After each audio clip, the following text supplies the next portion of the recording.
Assalamualaikum warahmatullahi wabarakatuh. Jumpa lagi dengan channel Mama Ria. Kali ini Mama menyajikan suatu masakan.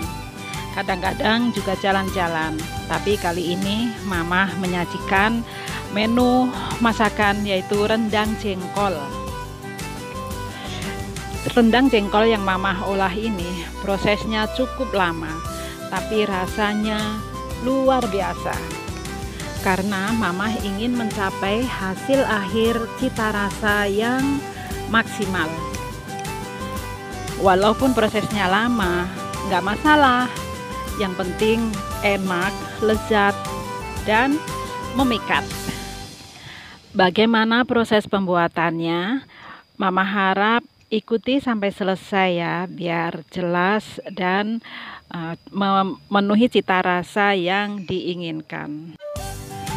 Proses pertama kali yaitu jengkol direndam dengan abu gosok atau arang buat bakar sate itu 3 hari 3 malam. Setiap harinya air harus diganti. Direndam dengan air kembung sampai jengkolnya terendam. Untuk perendaman dengan abu gosok atau arang hanya pada hari pertama saja. Kemudian hari kedua dan hari ketiga air biasa saja. Tapi jangan lupa setiap hari airnya harus ganti ya. Pada hari ketiga jengkol diangkat dari rendaman itu, dicuci bersih. Yang belum terbelah dibelah dulu. Kemudian dicuci bersih. Setelah tercuci bersih ini proses perebusan. Perebusan sama dipersiapkan air abu gosok. Air dicampur abu gosok atau arang. Direbus selama 1 jam dengan kembung ya, untuk menutupi jengkolnya. Jangan sampai airnya di bawah jengkol, tapi jengkolnya itu sampai terendam.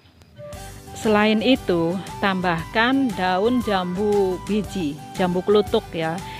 Itu untuk mengurangi getir-getir jengkolnya, pahit-pahit jengkolnya, biar agak sepet karena resapan dari daun jambu klutuk itu.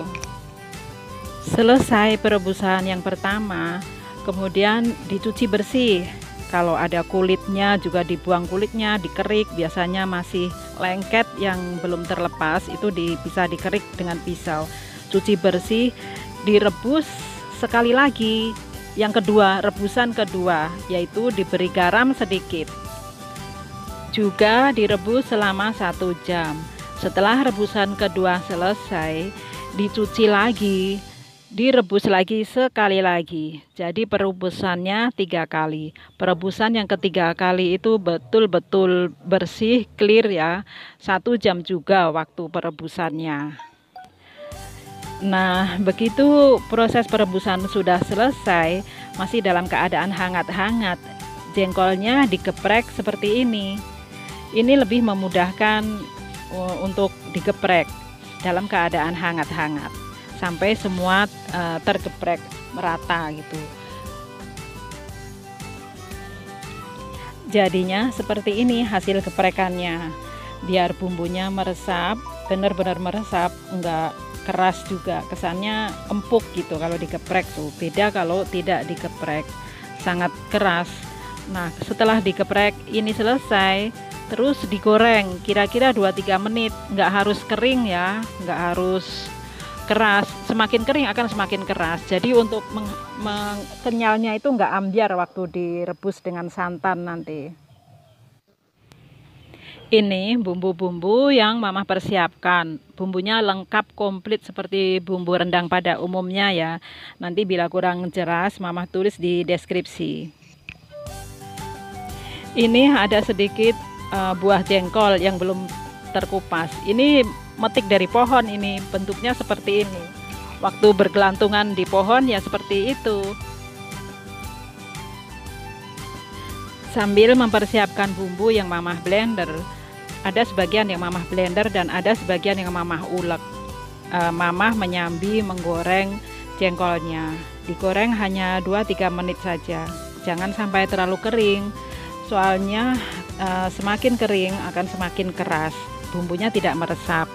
Cita rasa jengkolnya juga akan hilang, nggak ada khas-khas bau jengkolnya gitu.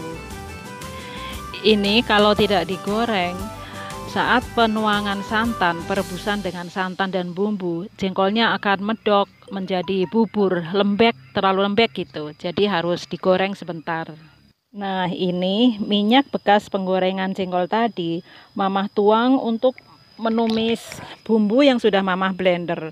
Tadi semua bumbu komplit sudah Mamah blender, yang diulek juga udah Mamah lumatkan jadi satu, menyatu, kemudian ditumis. Setelah tumisnya harum, tidak bau rempah-rempah mentah ya, baru jengkol yang sudah digoreng itu dimasukkan, diaduk-aduk sampai umep. Begitu umep, santan dituangkan. Bila bumbunya sudah meresap dan cita rasa sudah sesuai dengan keinginan, jadilah ini rendang masakannya, rendang jengkol. Mamah menggunakan santan dari 2 butir kelapa. Selamat mencoba. Terima kasih. Wassalamualaikum warahmatullahi wabarakatuh.